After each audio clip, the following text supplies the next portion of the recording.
Sekarang ni susah gila nak jumpa dewan kahwin yang dapat 5-star Google review dengan lebih 3,000 reviews. Tapi baru-baru ni datang wedding, aku baru faham kenapa dewan ni ramai gila orang puji.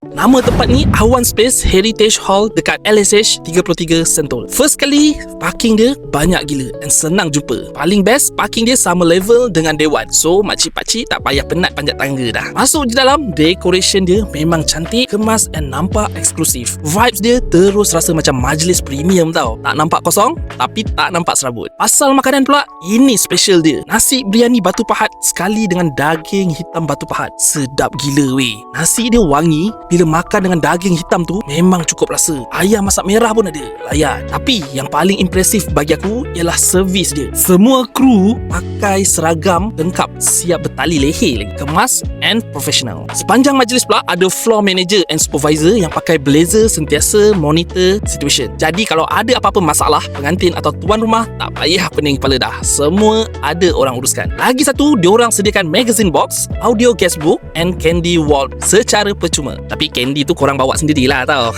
Memang jimat, orang dah tak payah pening nak cari vendor lain dah. Kalau dah beribu orang puji kat Google review tu, faham-faham je lah. Memang servis dia konsisten. Pada aku, Awan Space Heritage Hall ni memang dah complete and perfect dah. Semua dah included. Lokasi dia betul-betul sebelah Highway Duke. Exit je terus nampak bangunan ni. So, kalau korang tengah cari dewan kahwin yang cantik, makanan sedap and servis tip-top, korang patut shortlist tempat ni. Klik je link kat bio Awan Space sekarang sebelum tarikh yang korang nak tu penuh. And jangan lupa share video ni kat geng-geng korang yang nak kahwin tu and follow aku untuk konten-konten baru lagi. Let's go!